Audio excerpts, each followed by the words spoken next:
ಶುಭಗಳು, ನಿಮ್ಮೆಲ್ಲರಿಗೆ ಶುಭಗಳು. ರೋಮ ಪತ್ರಿಕೆ 12ನೇ ಅಧ್ಯಾಯ. ಆದ್ದರಿಂದ ಸಹೋದರರೇ, ನೀವು ಕನಿಕರವು ನಿಮ್ಮ ನೆನಪಿಗೆ ತಂದುಕೊಂಡು ನಿಮ್ಮನ್ನು ಬೇಡಿಕೊಳ್ಳುವುದೇನೆಂದರೆ, ನೀವು ನಿಮ್ಮ ನಿಮ್ಮ ದೇಹಗಳನ್ನು ದೇವರಿಗೆ ಮೀಸಲಾಗಿ ಮೆಚ್ಚುಗೆಯಾಗಿಯೂ ಇರುವ ಸಜೀವ ಯಜ್ಞವಾಗಿ ಅರ್ಪಿಸಿರಿ. ಇದೇ ನಿಮಗೆ ವಿವೇಕಪೂರ್ವಕವಾದ ಆರಾಧನೆ. ಇಹಲೋಕ ನಡವಳಿಕೆಯನ್ನು ಅನುಸರಿಸದೆ ನೂತನ ಮನಸ್ಸನ್ನು ಹೊಂದಿಕೊಂಡು ಪರಲೋಕ ಭಾವಗಳಾಗಿ ದೇವರ ಚಿತ್ತಕ್ಕೆ ಅನುಸಾರವಾದ ಉತ್ತಮವಾದದ್ದು ಮೆಚ್ಚುಗೆಯಾದದ್ದು ಯಾವುದೆಂದರೆ ವಿವೇಚಿಸಿ ತಿಳ್ಕೊಳ್ರಿ. ದೇವರು ಒಂದು ನಿಯಮವನ್ನು ನಮಗೆ ಕೊಟ್ಟಿದ್ದಾರೆ, ನಿಬಂಧನೆಯನ್ನು ಕೊಟ್ಟಿದ್ದಾರೆ. ನಿಯಮ ನಿಬಂಧನೆಗಳು ಸ್ವಲ್ಪ ಜನ ಇರ್ತಾರೆ, ಅವರು ದೇವರನ್ನೇ ನಂಬೋದಿಲ್ಲ, ದೇವರ ಸಂಗಡ ಮಾತಾಡೋದಿಲ್ಲ. ಅಲ್ಲ, ಬೈಬಲೇ ಇಲ್ಲ, ದೇವರೇ ಇಲ್ಲ, ಯೇಸು ಕ್ರಿಸ್ತನೂ ಇಲ್ಲ ಅಂತ ಮಾತಾಡ್ತಾರೆ. ನಾಸ್ತಿಕರು ಇರ್ತಾರೆ, ದೇವರು ದೂಷಿಸುವವರು ಇರ್ತಾರೆ. ಇಲ್ಲಿ ಭಕ್ತನು ಏನು ಹೇಳ್ತಾ ಇದ್ದಾನೆ ಅಂದ್ರೆ, ನೀವು ನಿಮ್ಮ ನಿಮ್ಮ ದೇಹಗಳನ್ನು ದೇವರಿಗೆ ಮೀಸಲಾಗಿ ಮೆಚ್ಚುಗೆಯಾಗಿ ಇರುವ ಸಜೀವವಾಗಿ ಅರ್ಪಿಸಿಕೊಳ್ಳ್ರಿ. ಇದೇ ನಿಮ್ಮ ವಿವೇಕಪೂರ್ವಕವಾದ ಆರಾಧನೆ. ವಿವೇಕಪೂರ್ವಕವಾದ ಆರಾಧನೆಯನ್ನು ಮಾಡ್ರಿ. ದೇವರ ಸನ್ನಿಧಿಯನ್ನು ಅನುಭವಿಸ್ರಿ, ದೇವರ ಶಕ್ತಿಯನ್ನು ಅನುಭವಿಸ್ರಿ, ದೇವರಿಂದ ನಡೆದುಕೊಳ್ಳ್ರಿ. ನಿಮ್ಮ ನಿಮ್ಮ ಹೃದಯಗಳನ್ನು, ನಿಮ್ಮ ದೇಹಗಳನ್ನು ಸಜೀವವಾಗಿ ದೇವರಿಗೆ ಒಪ್ಪಿಸ್ಕೊಳ್ರಿ. ಸಜೀವವಾಗಿ ದೇವರಿಗೆ ಒಪ್ಪಿಸ್ಕೊಂಡಾಗ ವಿವೇಕಪೂರ್ವಕವಾದ ಆರಾಧನೆ ದೇವರಲ್ಲಿ ಸಿಗುತ್ತೆ. ನಾನು ಕರವೆತ್ತಿ ಆರಾಧಿಸುತ್ತೇನು, ಸಂದ ನೈವೇದ್ಯದಂತೆ ನಿಮಗೆ ಸಮರ್ಪಕವಾಗಲಿ ಏಸಯ್ಯ. ನಾನು ಹಾಡು ಹೇಳಿದ್ದೀನಿ. ಸತ್ಯ ಸ್ವರೂಪನೇ ನನ್ನ ಏಸಯ್ಯ. ಇದು ಸಾಂಗ್. ದೇವರ ನಮ್ಮ ಹೃದಯದಲ್ಲಿ ನಿವಾಸ ಮಾಡ್ತಾರೆ. ದೇವರು ನಮ್ಮ ಸಂಗಡ ಇರ್ತಾರೆ. ದೇವರು ನಮ್ಮನ್ನು ಪ್ರೀತಿಸ್ತಾ ಇದ್ದಾರೆ.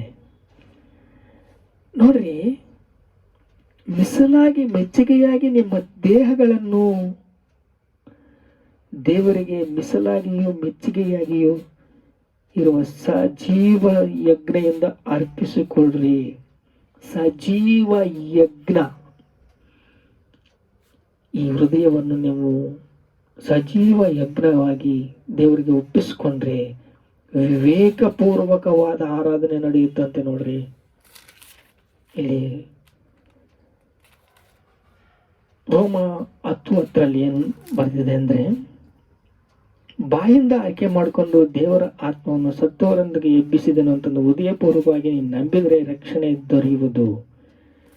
ಯೇಸು ಕ್ರಿಸ್ತನು ಸತ್ತು ಎದ್ದು ಬಂದಿದ್ದಾನೆ ಅಂತ ನೀನು ನಂಬಿದರೆ,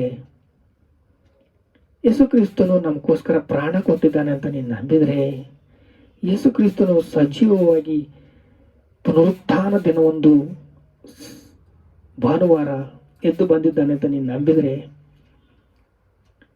ಹೃದಯದಲ್ಲಿ ಪಾಪಗಳನ್ನು ನಿನ್ನ ಬಾಯಿಂದ ಅರಿಕೆ ಮಾಡಿಕೊಂಡ್ರೆ, ನಿನ್ನ ಹೃದಯದಲ್ಲಿ ವಿವೇಕಪೂರ್ವಕವಾಗಿ ನೀನು ನಂಬಿದರೆ ನಿನಗೆ ರಕ್ಷಣೆ ಸಿಗುತ್ತೆ.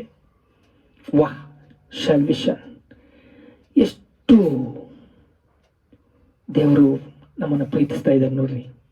ಯೇಸು ಕ್ರಿಸ್ತನು ಶಿಲುಬೆಯಿಂದ ನಮ್ಮ ಪಾಪಗಳನ್ನು ಪರಿಹರಿಸಿದ್ದಾನೆ ಅಂತ ನೀನು ನಂಬಿದರೆ, ನಿನ್ನ ಹೃದಯಪೂರ್ವಕವಾಗಿ ನೀನು ವಿಶ್ವಸಿಸಿದ್ರೆ ಏನು ಸಿಗುತ್ತೆ? ಯೇಸು ಅನೇಕ ಕರ್ತನೆಂದು ಬಾಯಿಂದ ಅರಿಕೆ ಮಾಡಿಕೊಂಡು ದೇವರು ಆತ್ಮ ಸತ್ತವರಗದ್ದಿಂದ ಎಬ್ಬಿಸಿದಂಥ ಹೃದಯದಿಂದ ನಂಬಿದರೆ ನಿನಗೆ ರಕ್ಷಣೆಯಾಗುವುದು. ಹೃದಯದಿಂದ ನಂಬುವವರ ಮೂಲಕ ನೀತಿಯು ದೊರಕುತ್ತೆ, ಬಾಯಿಂದ ಅರಿಕೆ ಮಾಡಿಕೊಳ್ಳದವರ ಮೂಲಕ ರಕ್ಷಣೆಯಾಗುತ್ತೆ. ರೋಮ 10:9 ನೋಡ್ರಿ. ನೀನು ಬಾಯಿಂದ ಅರಿಕೆ ಮಾಡಿಕೊಂಡು ನಿಮ್ಮ ಪಾಪಗಳನ್ನು ಅರಿಕೆ ಮಾಡಿಕೊಂಡು ಹೃದಯದಿಂದ ನೀನು ನಂಬಿದರೆ ರಕ್ಷಣೆ ದೊರೆಯುತ್ತೆ. ನಿನ್ನ ರಕ್ಷಣೆ ಸಲ್ವೇಷನ್ ದೊರೆಯುತ್ತೆ. ನೀನು ಯುಗ ಯುಗಗಳು ದೇವರ ಆರಾಧನೆ ಮಾಡ್ತೀಯ, ದೇವರ ಹತ್ರ ಇರ್ತೀಯ. ನಿನಗೆ ನೂತನ ಶರೀರ ಬರುತ್ತೆ, ನೂತನ ಮಹಿಮ ಶರೀರ ಬರುತ್ತೆ. ಯುಗ ಯುಗಗಳು ದೇವರ ಸನ್ನಿಧಿಯಲ್ಲಿ ಇರ್ತೀಯ, ದೇವರ ಸಂಗಡ ಇರ್ತೀಯ. ನೀನು ಪರಲೋಕದಲ್ಲಿ ನಿನಗೆ ಮನೆ ಇರುತ್ತೆ, ಆನಂದ ಇರುತ್ತೆ, ಸಂತೋಷ ಇರುತ್ತೆ, ಸಮಾಧಾನ ಇರುತ್ತೆ. ಇಲ್ಲಿ ಭೂಮಿ ಮೇಲೆ ಸಮಾಧಾನ ಇರುತ್ತೆ. ನಿನ್ನ ಹೃದಯವು ದೇವರಿಗೆ ಒಪ್ಪಿಸ್ಕೊಳ್ಬೇಕು.